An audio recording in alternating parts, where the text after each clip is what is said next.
Siège de l'Organisation des Nations Unies, site de l'Assemblée générale annuelle, près de 200 pays et territoires sont présents. Tous les membres appuient et sont en faveur de l'accord de Paris, sauf 3 pays. Un dissident majeur étant les États-Unis.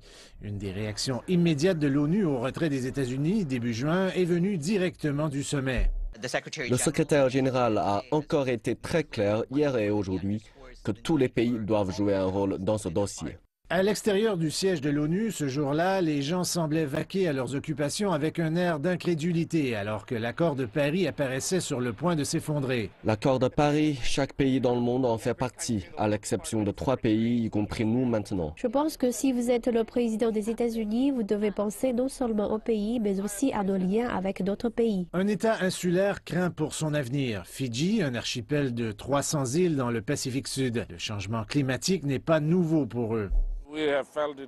Nous l'avons senti il y a 50 ans. Nous avons parlé au monde des problèmes des pays du Pacifique. Il y a beaucoup d'îles qui sont fondamentalement des îles coralliennes. Beaucoup de villages disparaissent de la surface de la Terre. Ils sont très conscients des problèmes du changement climatique. Mais le point de vue du président Trump est que le président Obama a été trompé par d'autres pays pour dépenser trop de dollars et abandonner trop de contrôle dans l'accord de Paris. Aux îles Marshall, également une nation insulaire du Pacifique, l'ambassadrice à l'ONU suggère que les travaux se poursuivront avec ou sans les États-Unis pour faire fonctionner l'accord de Paris. Il n'est pas trop tard. Nous avons encore beaucoup d'espoir pour l'avenir de nos enfants et de nos petits-enfants parce que, comme mon président l'a souligné, nous ne devons pas seulement survivre, mais nous devons également prospérer. Aux Seychelles, une petite nation insulaire de l'océan Indien, la pêche et le tourisme dominent l'économie. Ces deux secteurs sont désormais touchés par le changement climatique.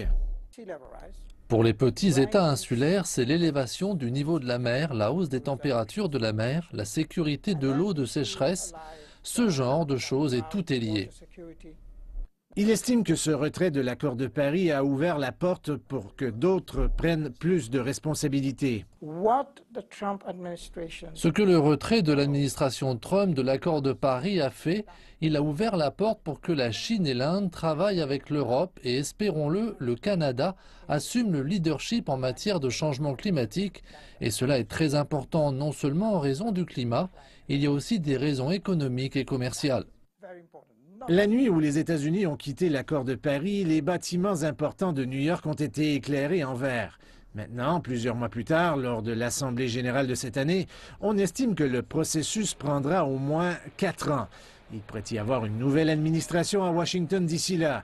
Les États-Unis pourraient même carrément changer d'idée et chercher à retrouver une place importante à la table du changement climatique.